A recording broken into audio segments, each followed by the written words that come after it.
기독교 강요 제2권 제8장 6절부터 10절까지 읽어보도록 하겠습니다.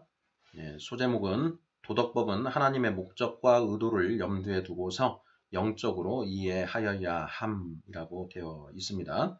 자, 6절 율법은 영혼에 관한 것임. 주의 율법을 더욱 충실하게 해명하고 나면 앞에서 율법의 기능과 용도에 대해서 말한 내용이 더욱 적절하게 확인될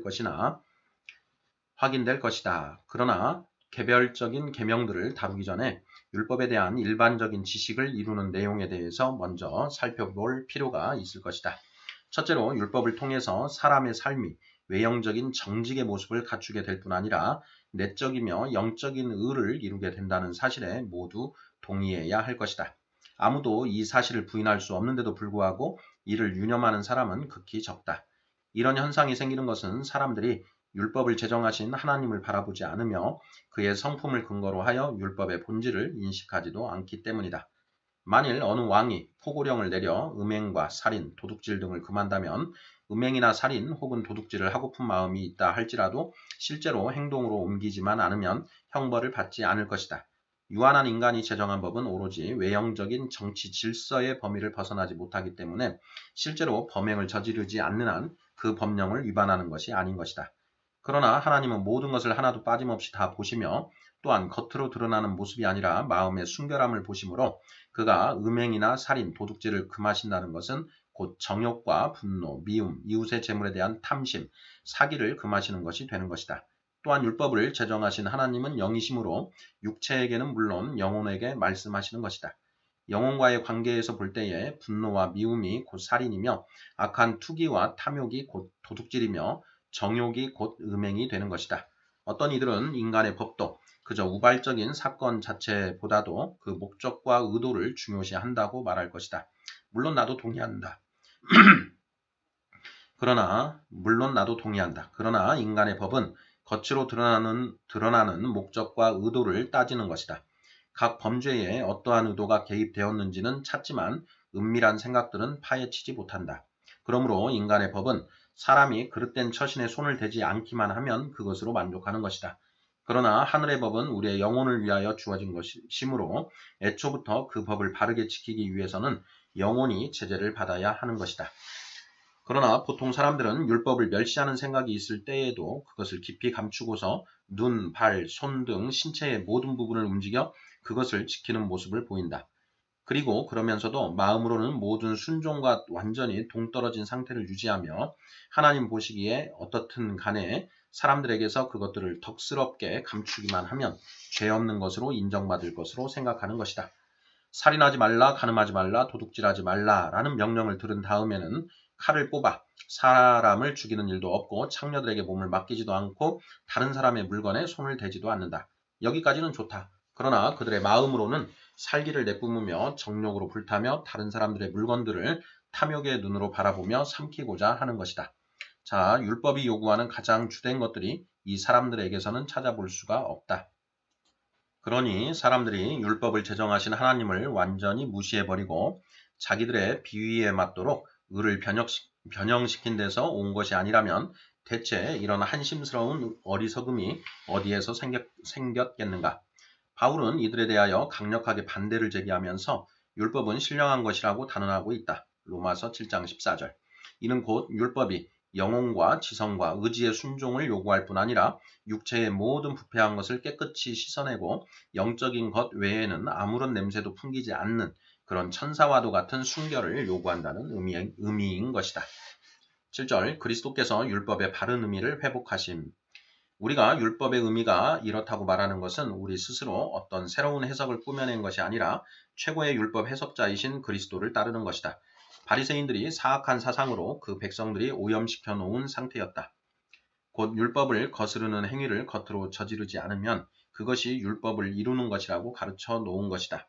그런데 그리스도께서는 이런 사상을 가장 위험한 오류로 책망하시고 부정한 눈으로 여자를 바라보기만 해도 간음을 범하는 것이라고 선포하시며 그 형제를 미워하는 자마다 살인하는 자라고 증거하시며 마음으로 화를 품기만 해도 심판을 받게 되며 투덜거리며 불평하여 마음이 상한 표시를 내기만 해도 공회에 잡혀가게 되고 욕설과 저주로 분노를 겉으로 드러내기만 해도 지옥불에 들어가게 되리라고 말씀하시는 것이다. 이런 가르침들을 올바로 깨닫지 못한 자들은 그리스도를 모세와 같은 새로운 율법 제정자로 상상하며 그가 모세의 율법에서 결핍된 부분을 복음의 율법으로 보충하신 것으로 생각하였다. 복음의 율법이 완전하여 옛 율법을 훨씬 능가한다는 식의 이야기가 일반적으로 퍼져 있는데 이런 이야기가 대체 어디서 나왔는가? 여러 가지 점에서 그런 사상은 정말로 해롭기 그지없는 것이다. 모세의 계명들의 총체를 보게 되면 그런 사상이 하나님의 율법을 얼마나 깎아내리는 것인가 하는 것이 모세 자신을 통해서 분명히 드러나게 될 것이다. 그런 사상은 결국 옛 조상들의 경건을 외식과 별 차이 없는 것으로 보는 것이며 우리를 미혹시켜 그 유일하고도 영원한 의의 규범을 버리게 만드는 것과 다를 바 없는 것이다. 이러한 오류는 아주 손쉽게 반박할 수 있다. 그리스도께서는 율법을 그 순전한 상태로 회복시키신 것뿐인데 그들은 그가 율법에 새로운 것을 덧붙이신 것으로 생각한 것이다. 그러나 그리스도께서는 거짓으로 끓여진 상태에 있고 또한 바리새인들의 누룩으로 더럽혀진 상태에 있는 율법을 깨끗하게 하사 회복시키신 것이다. 마태복음 16장 6절 11절 8절 율법의 올바른 해석을 위한 지침.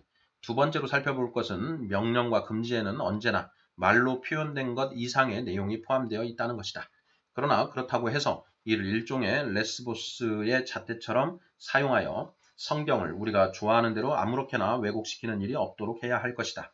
이처럼 성경을 마구 제멋대로 다룸으로써 어떤 이들은 성경의 권위가 훼손되며 또 어떤 이들은 성경을 이해할 모든 소망이 사라져 버리기도 하는 것이다.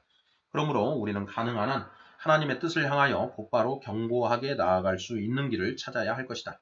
해석이 본문의 언어의 한계를 어느 정도나 넘어서야 하나님의 율법에 사람의 해석을 부록처럼 붙여놓은 곳으로 보이지 않고 율법을 제정하신 하나님의 순결하고도 순전한 의미를 신실하게 드러내는 것이 될 수 있겠느냐 하는 것을 탐구해야 한다는 것이다.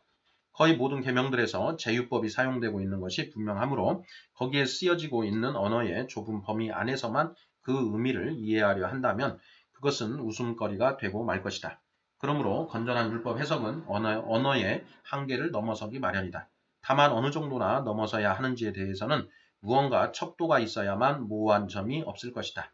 자, 내 생각에는 계명을 주신 이유에 관심을 집중시키게 되면 그것이 최상의 법칙이 될 것이라 여겨진다. 즉, 각 계명을 대할 때마다 그것이 무엇 때문에 우리에게 주어졌는지를 살펴보는 것이다. 예를 들어서 모든 계명은 명령하든지 금지하든지 둘 중에 하나다. 여기서 그 이유나 목적을 깨닫게 되면 각 계명들에 담긴 진리가 즉시 깨달아질 것이다. 제5계명의 목적은 하나님께서 존귀하게 하신 자들에게 존귀를 돌리게 하는 데 있다. 그러면 그 계명의 골자는 바로 이것이다. 즉 하나님께서 어느 정도 존귀를 베풀어 주신 자들을 존귀하게 여기는 것이 옳은 것이요 또한 하나님을 기쁘시게 하는 것이며 반대로 그들을 멸시하고 고집스럽게 대하는 것은 하나님께서 혐오하신다는 것이 그것이다. 제1계명의 의도는 오직 하나님만이 경배를 받으실 분이시라는 것이다. 그러므로 이 계명의 핵심은 참된 경건, 즉 하나님의 신성을 경배하는 것이 하나님께 기쁨이 되며 또한 불경건은 하나님께서 가증스럽게 여기신다는 데 있다. 이런 식으로 각 계명마다 그 관심사가 무엇인지를 조사하고 그 목적을 탐구하여 율법을 제정하신 하나님께서 기뻐하시고 혐오하시는 바가 무엇인지를 찾아내는 것이다. 그리고 마지막으로 그렇게 찾아낸 사실을 근거로 하여 다음과 같은 방식으로 반대쪽의 논지를 이끌어내는 것이다. 곧 이것이 하나님을 기쁘시게 하는 것이라면 그 반대는 그가 미워하시는 것이며 이것이 하나님이 미워하시는 것이라면 그 반대는 그를 기쁘시게 하는 것이며 이것을 그가 명하신다면 그 반대는 금하시는 것이며 그가 이것을 금하신다면 그 반대는 명하시는 것이 된다는 식으로 말이다. 9절 명령과 금지의 바른 의미. 지금은 의미가 다소 희미하겠지만 각 계명들을 해설해 가는 동안 분명해질 것이다. 그러니 여기서는 그저 그 문제를 언급한 것만으로 족할 것이다. 다만 마지막의 논지에 대해서는 별도의 증거를 제시하여 간략하게 확증하고자 한다. 그렇지 않으면 그것을 이해하지 못할 것이고 이해한다 해도 처음에는 어리석게 여길 수도 있을 것이다. 선한 것을 명령할 때에 그것과 상충되는 악한 것도 금지하는 것이라는 것은 굳이 증명할 필요가 없는 사실이다. 이 사실을 인정하지 않는 사람은 하나도 없을 것이다. 악한 것을 금지한다는 것은 또한 그것과 반대되는 의무들을 명령하는 것이기도 하다는 점 역시 되게 기꺼이 인정할 것이다. 사실 덕행을 칭송할 때에 그것과 반대되는 악행들을 정죄하는 의미가 거기에 포함되어 있다는 것이 일반적인 상식이다. 그러나 우리는 이런 어구들이 흔히 의미하는 것보다 그 이상의 것을 요구한다.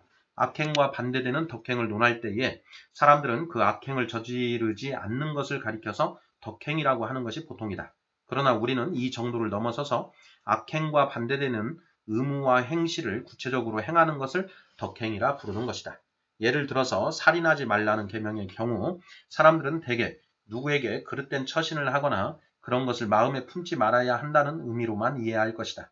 그러나 이 계명 속에는 이 정도의 의미를 넘어서서 우리가 할 수 있는 만큼 우리 이웃의 생명을 위하여 모든 도움을 주어야 할 의무가 있다는 뜻이 담겨 있는 것이다.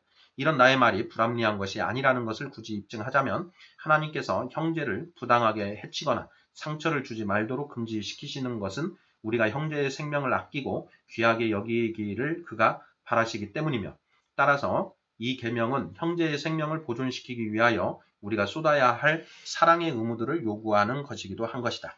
이렇듯 계명을 주신 목적을 생각할 때에 거기에 제시되어 있는 명령과 금지의 의미가 항상 밝히 드러난다는 것을 알게 되는 것이다.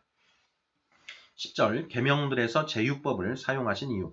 그러나 하나님께서는 말하자면 반쪽짜리 계명들을 주시듯이 제유법을 사용하셔서 암시하시기만 하고 어째서 자신의 뜻을 분명히 표현하지 않으시는가 하는 의문이 생길 것이다. 보통 다른 이유들도 제시되지만 특별히 다음과 같은 이유가 합당하다고 여겨진다. 즉 죄의 더러움이 명백하게 드러나지 않으면 육체가 언제나 그 더러움을 씻어버리고 그 위에 그럴듯한 변명거리들로 덮어두려 하기 때문이라는 것이다.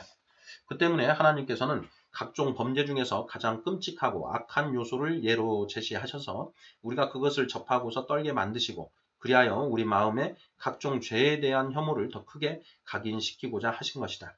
우리의 악행들을 평가할 때에 우리는 바로 이 점 때문에 속아서 언급되지 않은 악행들에 대해서는 가볍게 여기게 되는 경우가 많은 것이다.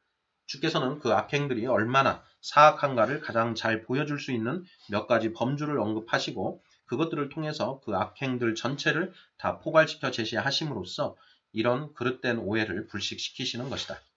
예를 들어서 분노와 미움을 그대로 분노와 미움으로 부를 때에는 그것들이 그렇게 악하다는 것을 잘 생각하지 못한다.